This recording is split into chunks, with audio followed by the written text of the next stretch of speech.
যেই যুগে আমরা বাস করি, আগামী কিছুদিনের মধ্যে 850 কোটি মানুষের 600 কোটি মানুষ দুনিয়া থেকে চলে যাবে। তৃতীয় মহাযুদ্ধ, মালাহেম এবং আসমানের অ্যাকশন রিয়াকশনে পাপ যে করেছি আমরা, এখন পাপের শাস্তি মাথা পেতে নিতে হবে। লা ইয়াখরুজুল মাহদি হাত্তা ইউকতালা সুলুস ওয়া ইয়াবকা সুলুস ওয়া ইয়ামুত সুলুস। হযরত ইমাম মাহদি যে অবস্থায় আসবে আগামী কয়েক বছরের মধ্যে, তখন এসে দেখবেন পৃথিবীর মোট জনসংখ্যার 1/3 খুন হয়ে গেছে। 350 কোটি খুন হয়ে গেছে। কত? 350 কোটি। 350 কোটি মানুষ খুন হওয়া। দ্বিতীয় বিশ্বযুদ্ধে 5 কোটি মানুষ মরেছে, খুন হয়েছে 5 কোটি। আর এখন মরবে 350 কোটি।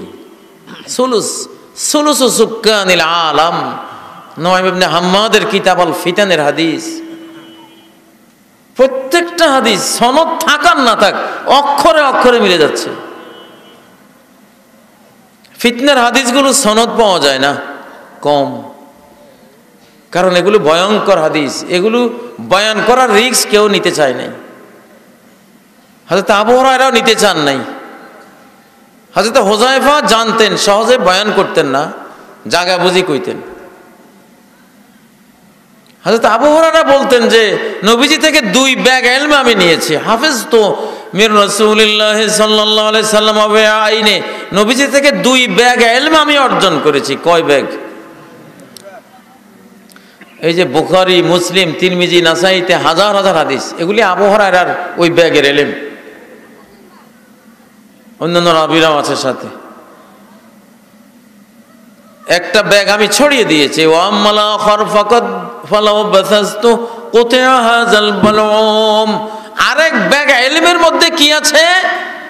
বিশ্বের কোন যুগে কোন নেতা, তার নাম কি, বাবার নাম কি, তার গোত্রের নাম কি, সে কোন মাজার পূজা বের করবে, সে কোন তরিকা বেদাত আবিষ্কার করবে, সে কোন পাপাচার, কোন সিনেমা, কোন টেলিভিশন, নাচ গান সমাজে প্রথম যে চালু করবে, তার নাম কি, বাপের নাম কি, গোত্রের গ্রামের নাম কি, এইটা শুদ্ধ আল্লাহ নবী বলে গেছেন সব।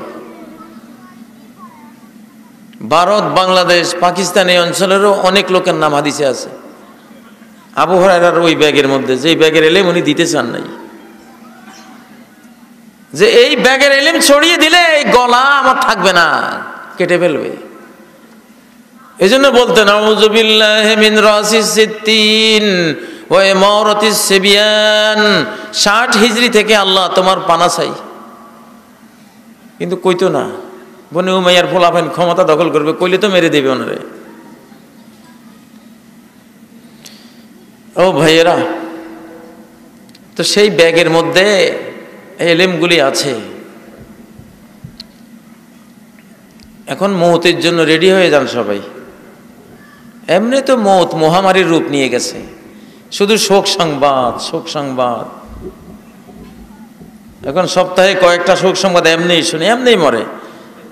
এই বুকে হাত দিয়েছে, নাই। ওয়াফাজাতাল মাউত, কিয়ামতের আগে মরার স্টাইলটা চেঞ্জ হয়ে যাবে। কিয়ামতের আগে শেষ জামানায় মৃত্যুর স্টাইল কি? নিউ স্টাইল ডেথ, নতুন স্টাইলের মরণ। আগের স্টাইলের মরণ এখন পুরান মরা মরলে হবে। এখন ওরা সব স্মার্ট লাইফের মানুষ, মৃত্যুটাও আসবে স্মার্টলি, বুঝেন না? আধুনিক সভ্যতার মানুষ তো, মৃত্যুটাও আধুনিক হয়ে গেছে। কি হয়ে গেছে? মৃত্যু কিন্তু এখন আর ওল্ড নাই, ব্যাকডেটেড ডেথ। আগের যুগের মরণ এখন কিন্তু খুব কম, এখন নিউ ফ্যাশনের মরণ আসছে। কি সেটা? এই বক্তৃতা করতেছে, ধরেন বক্তৃতা, আস্তে এখানে হাত দিছে, নাই। ইন্না লিল্লাহি ওয়া ইন্না ইলাইহি রাজিউন। আল্লাহ পানা দিন, আউযু বিল্লাহি মিন ফাজাতিল মাউত। আল্লাহর কাছে আমি আশ্রয় চাই আকস্মিক মরণ থেকে। এখনকার ম্যাক্সিমাম মরণ এইটা।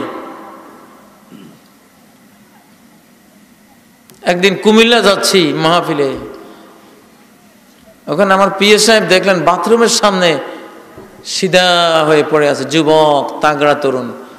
মৌত কতটা স্মার্ট হয়েছে, এখন বুড়া করে সহজে ধরে না। বুড়ারা এখন বেশ নিরাপদে আছে এই যুগে। জওয়ানদের উপরে মরণ সওয়ার হয়েছে, বুঝেন না? নিউ ফ্যাশন ডেথ, নতুন ফ্যাশনের মৃত্যু। যুবক ছাইয়া ছাইয়া মারে। বুড়ারা থাক, আরো আছে বেচারারা, ভালো যুগের মানুষ। তোরা বেশি আধুনিক, এরা তো আধুনিক না, দাড়ি টাড়ি আছে, জুব্বা জাব্বা আছে, বাবরি চুল টুল, এরা আগের যুগের থাক। এদেরকে আধুনিক মরণ দিমুকা। আধুনিক তোরা। চুল লাগছে কেমন, একবারে বাটি চুল, খালি তুলির মধ্যে ওই যে ফসম ছিলা মুরগি আছে না একগুলি, এখন পশম ছিলা মুরগি স্টাইলের চুল। এরপরে যে কি আসবে সেটা অপেক্ষায় আছি আমি, আসবে একটা। এখন মরণও আধুনিক হয়ে গেছে। হঠাৎ বিমানে যাচ্ছে 345 যাত্রী, আধুনিক গান শুনছে, কানের মধ্যে ইয়ারফোন তো আছেই, বুঝেন না? আধুনিক ভাবে যাচ্ছে, ধাম করে একটা পাহাড় লাগছে। আরে 1 সেকেন্ড আগে দুনিয়া ছিলাম, 1 সেকেন্ড পরে আখেরে তাইলাম কেমনে? একটা আওয়াজ হয়েছে, আওয়াজের সাথে সাথে দেখা যায় পরকালে চলে গেছে সবাই। এই মরণটা কি আধুনিক না নাকি পুরানো? এটা তো আধুনিক মরণ। সেদিন আসছি একটা মাহফিলে, কোথায় জানি, এলেঙ্গার দিকে, কোন দিকে যাওয়ার সময় হাইস মাইক্রো দেখি যে মুখোমুখি সংঘর্ষ করে, ড্রাইভার স্টিয়ারিং এর সাথে এইভাবে সেট হয়ে বসে আছে, লাশ। তো ফাজাতুল মউত, সামনে ফাজাতুল মউতের মহড়া দেখবেন, পারমাণবিক বোমা বিস্ফোরণ হবে, গোটা একটা রাষ্ট্র গোরস্তান, নীরব। হ্যাঁ, হাসিদান খামিদিন। কমে লুতকে একটা স্টেরয়েড মেরে দিছে আল্লাহ, পাথর, প্রত্যেকের নামে নামে লেখা পাথর আসছে, এক ভোরে মেরে দিয়েছে শেষ। গোটা একটা জাতি রাষ্ট্র নীরব, নিথর, নিস্তব্ধ, নিঝুম। মনে হয় যেন কোনো কালে এখানে মানুষ ছিলই না। অথচ রাত্রে যখন আযাবটা আসবে সকালে, সেই রাত্রেও তারা মজ, আনন্দ, নিশায় মত্ত, বিভোর। নবী লূত আলাইহিস সালাম আস্তে পালিয়ে গেছেন।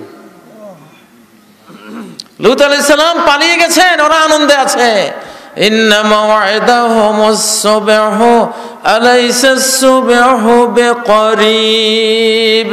ওদের শাস্তির টাইম নির্ধারণ করা হয়েছে ভোরবেলায়। ভোর কি অতি নিকটে নয়? কাছেই। কেউই বুঝে নেই, কোনো গুরুত্বই দেয় নেই। আজকে নবীরা থাকলে ওইভাবে কথাগুলি বলতো, এখন ওনারা নাই, আমরা বলতেছি। কিন্তু জনগণের কাছে কি কোনো এই কথাগুলির আবেদন আছে? হয়তো অনেকে ভাবতেছে হুজুররা কতই কয়, কতশো বছর থেকে বলে আসছে। জি না, আর টাইম নাই, টাইম শেষ। ট্রেনের স্টেশনে যখন দেখা যায় সিগন্যাল ডাউন আর বাতি জ্বলে উঠছে সবুজ সিগন্যাল, তার মানে কি এখন ট্রেন কিছুক্ষণের মধ্যে স্টেশনে প্রবেশ করবে। ঠিক সে অবস্থায় আছি আমরা এখন। বিশ্ব ফিতনাতুদ দুহাইমা সুম্মা ফিতনাতুদ দুহাইমা, এক অন্ধকার আচ্ছন্ন কুফরি মুনাফিকের সমাজ তৈরি হবে।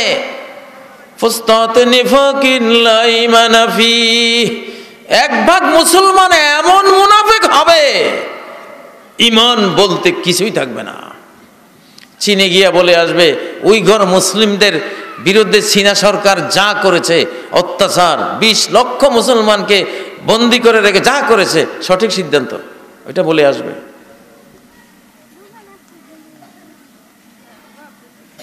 জিনা ভাই তুমি যা করছো কলেমা পড়া মুসলমানগুলির ঠিক করছো, ওইটা বলবে, কারণ তার ভিতরে ঈমান বলতে কিছুই নেই। এক জমানা আসবে মুমিন বান্দাগুলি এই দুই ভাগে ভাগ হবে, হাত্তা ইয়াসিরুন নাসু ইলা ফুসতাতাইন ফুসতাতে ঈমানিল্লা নিফাকা ফি। এই 2019 সালে উম্মতে মুহাম্মাদিয়া দুই টুকরা, এক টুকরার মধ্যে শুধু ঈমান মুনাফিকি বলতে কিছু নাই, আরেক টুকরার মধ্যে শুধু মুনাফিকি ঈমান বলতে কিছু নাই। সারা ওয়ার্ল্ডের শাসক শ্রেণীটা, ক্ষমতাধর শ্রেণীটা, দেখুন আমি কোনো রাজনীতি করি না, কোনো কারো বিরুদ্ধে জিজ্ঞাসা প্রকাশ করারও আমার ইচ্ছা নাই, কিন্তু যেটা হাদিস, যেটা ইলম, যেটা কোরআন, ওটা তো বলতে হবে। সারা ওয়ার্ল্ড এখন যাদের হাতে, তারা তাদের সহযোগীরা ফুসতাতে নিফাকিন লা ঈমান ফি, এমন এমন ভাগে এমন তাবুর নিচে গেছে যে ঈমান বলতে কিছু নেই।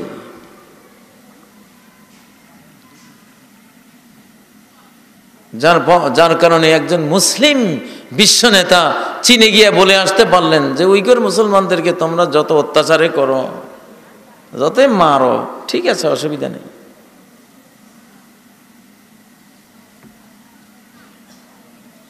মাসালুল মুমিনিনা ফি তাওয়াদ্দিহিম ওয়া তারাহুমিহিম ওয়া তাআতুবিহিম কামাসালিল জাসাদিল ওয়াহিদ।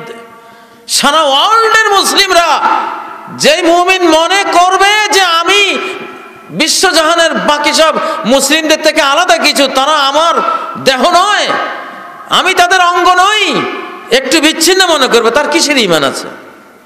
সে মুনাফিক।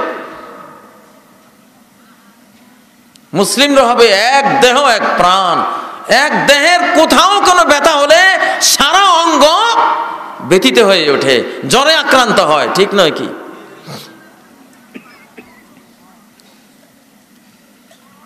এই যে ফিতনাতুদ দুহাইমা, এক অন্ধকার ফিতনা, এখন গোটা বিশ্ব মানুষকে চালাচ্ছে, মানুষকে আল্লাহ এখন চালাচ্ছেন না, আল্লাহর নাই। 1924 সাল কামাল আতাতুর্ক আল্লাহ থেকে বিশ্বটাকে আলগা করে নিছে। আল্লাহ আপনি আর চালাবেন না, এখন আমরা আমাদেরকে চালাবো। কোরআন বিদায় করে দিয়েছে। কামাল আতাতুর্কের মাধ্যমে ইহুদিরা মুসলিম জাহানের পরিচালনার যেই সংবিধান কোরআন, এটাকে বিদায় করে দিয়েছে। সেই তখন থেকে আমাদেরকে আল্লাহ চালাচ্ছেন না, আমরা নিজেরা নিজেদেরকে চালাচ্ছি। আল্লাহ শাসন করছেন না, নিজেরা নিজেদেরকে শাসন করছি। বৈধ অবৈধের বিধান আল্লাহ দিচ্ছেন না, আমরা দিচ্ছি। এটা বৈধ, এটা অবৈধ। বৈধ অবৈধের বিধান যে জারি করে সে মাবুদ, বিধানগুলো যারা মেনে নেয় তারা বান্দা, তারা আল্লাহর বান্দা না, তারা এদের বান্দা। ও ভাইরা,